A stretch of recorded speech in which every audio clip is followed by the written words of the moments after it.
इस दिव्य गाथा में जहां महाकाल और उज्जैन की आभा आलोकित होती है, आपसे विनम्र अनुरोध है कि कृपया अपने मोबाइल फोन्स को साइलेंट मोड में डालें या स्विच ऑफ कर दें ताकि आप इस प्रस्तुति का संपूर्ण आनंद बिना किसी व्यवधान के उठा सकें। इस शो के प्रस्तुतकर्ता हैं उज्जैन स्मार्ट सिटी लिमिटेड, निष्पादक हैं मध्य प्रदेश पर्यटन। तो प्रस्तुत है महाकाल की शक्ति, उज्जैन की भक्ति।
ब्रह्मांड की सबसे प्राचीनतम कहानियों में से आज हम वो कहानी सुनाएंगे जिसका सृजन पूरे ब्रह्मांड के सृजन से पहले हुआ। तब न देव थे, न असुर, न जीव था, न जंतु, न जल था, न अग्नि, न वायु, न भूमि। समष्टि के शून्य में विराजती एक शक्ति, कालातीत और कालों के नियंता।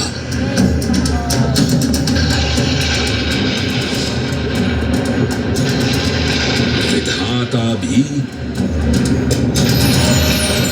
और विध्वंसक भी, अखंड, अचल, अविनाशी। ये कथा है उस महादेव के महाकाल स्वरूप की, जो सृष्टि के आरंभ भी हैं और काल के आगमन भी हैं। वे ही काल के सृजन करता और नियंत्रण करता भी हैं।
निर्विकार होते हुए भी अपनी माया से विराट विश्व का आकार धारण करने वाले महाकाल।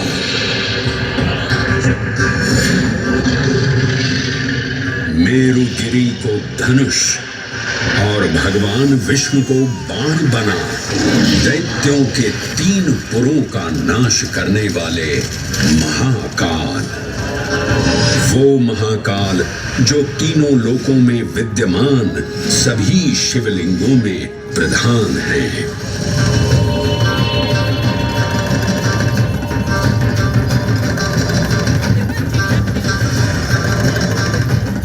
वो महाकाल जिनके त्रिशूल की तीनों नोकों से काम, क्रोध और लोभ पर नियंत्रण होता है, जिनके मस्तिष्क पर चंद्र शीतलता का प्रतीक है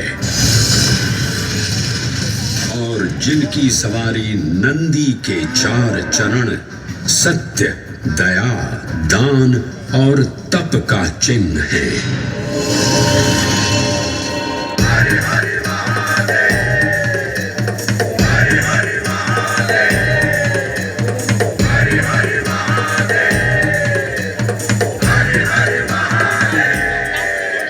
न पुण्यं न पापं न सौख्यं न दुःखं न मन्त्रो न तीर्थं न वेदा न यज्ञः अहं भोजनं नैव भोज्यं न भोक्ता चिदानन्दरूपः शिवोऽहं शिवोऽहम्। हरे हरे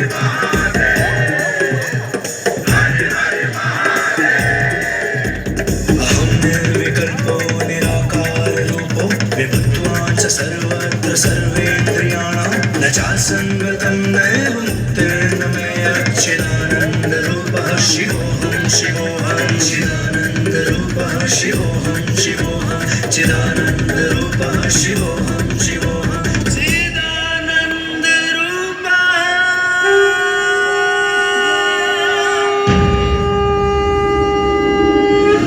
वराह पुराण में कहा गया है, नाभिदेशे महाकालस्तन्नाम्ना तत्र वै हरः, अर्थात नाभिदेश उज्जैन में स्थित भगवान महाकालेश्वर तीनों लोकों में पूजनीय हैं।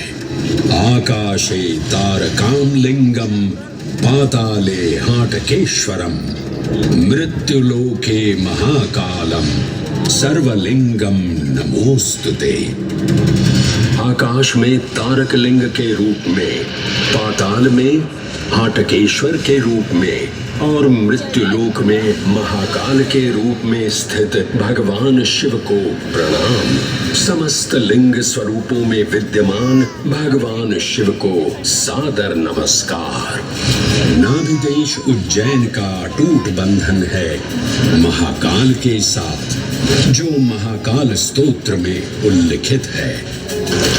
उज्जयिन्यां महाकालम महाकालेश्वरम हरम महाकालम महायोगिनम नमामि पार्वती पतिं। तो चलिए मैं आपको कथा सुनाता हूँ इसी महान उज्जैन नगर की। उज्जैन जिसे संस्कृत साहित्य में अवंतिका, विशाला, कुशस्थली, पद्मावती, कनकशृंगा, स्वर्णशृंगा, प्रतिकल्पा, कुमुदवती और अमरावती के नाम से पुकारा गया। उज्जैन जो मनुष्य को मोक्ष प्रदान करने वाली 7 नगरियों में से एक है।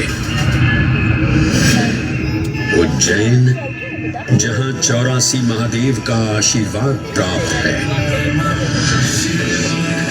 उज्जैन जिस पर सदा ही कृपा रहती है महाकाल की। यहाँ सतत क्षिप्रा नदी की निर्मल धारा बहती है। डमरू के नाद से जीवन को ऊर्जा मिलती है। घंटियों की झंकार मन को आनंदित करती है। और यहाँ का आकाश शिव आशीष स्वरूप है। श्मशान ऊषर क्षेत्र पीठम तू मनमेव च पंचकत्र न लभ्यते महाकाल पुरद्दते। यहाँ पर श्मशान, ऊषर यानी अनुपजाऊ भूमि, क्षेत्र अर्थात पवित्र भूमि, पीठ यानी शक्ति स्थान और मन अर्थात आध्यात्मिक शांति का स्थल पांचों एक ही स्थान पर उपलब्ध है। ये संयोग महाकाल की नगरी उज्जैन की महिमा को और गरिमामय बना देता है। उज्जैन के इस अलौकिक स्वरूप से प्रभावित हो महाकवि कालिदास अपने काव्य मेघदूत में लिखते हैं, हे जलधर, यदि महाकाल के मंदिर में समय से पहले तुम पहुंच जाओ तो तब तक वहां ठहर जाना जब तक सूर्य आंख से ओझल न हो जाए। शिव की संध्याकालीन आरती के समय नगाड़े जैसी मधुर ध्वनि करते हुए तुम्हें अपने धीर गंभीर गर्जनों का पूरा फल प्राप्त होगा। ये संध्या आरती जिसे कालिदास ने सराहा है अत्यंत महत्वपूर्ण है, क्योंकि ये वो प्रहर है जब सभी देवी देवता गंधर्व यहाँ उपस्थित होते हैं।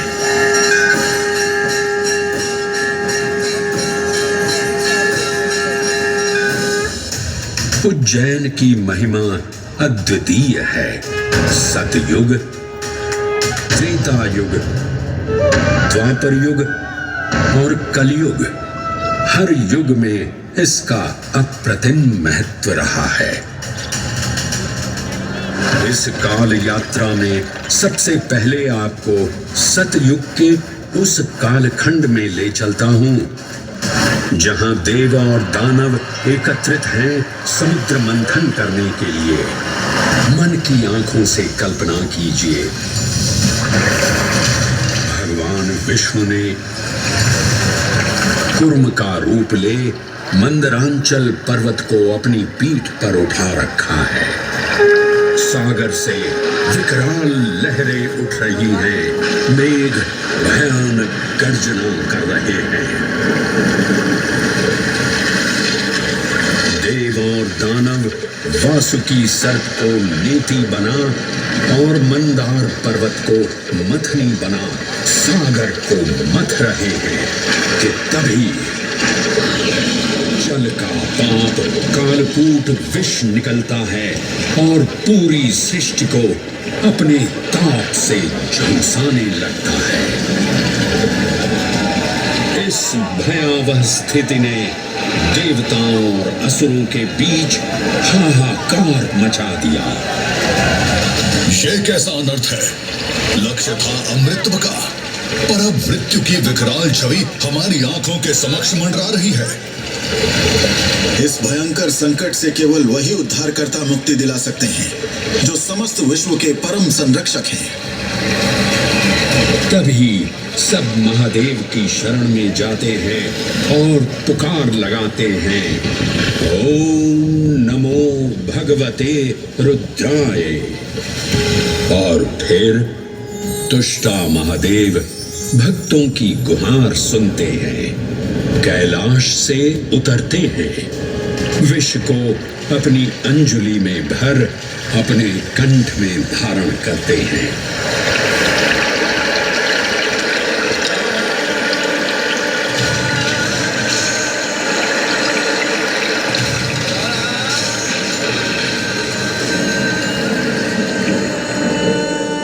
अंततो गत्वा सागर मंथन से अमृत कलश प्रकट होता है। जैसे ही अमृत प्रकट हुआ, दानवों ने इसे केवल अपने आधिपत्य में लेने की आकांक्षा प्रकट की और संघर्ष छिड़ गया। आज यदि हम इस अमृत को प्राप्त कर सकें तो हम देवताओं पर हमेशा के लिए प्रभुत्व स्थापित कर पाएंगे। अमृत अपात्र हाथों में ना जा पाए, क्योंकि ये अपनी शक्ति का असीम दुरुपयोग करेंगे। इस अराजकता के परिणाम स्वरूप अमृत की कुछ बूंदें छलकी और पृथ्वी तक पहुंच गई। 4 स्थलों पर स्पर्श हुआ इन बूंदों का। हरिद्वार, प्रयागराज, नासिक और उज्जैन। अमृत की इन्हीं बूंदों के कारण उज्जैन में हर 12 वर्ष पर कुंभ सिंहस्थ मेले का आयोजन होता है। भगवान शिव की लीला देखिए, लोक कल्याण के लिए स्वयं विषपान किया और अपनी नगरी पर अमृत वर्षा करवाई।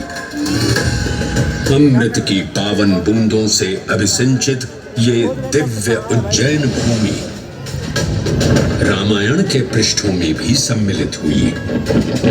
सतयुग के बाद त्रेता युग में माता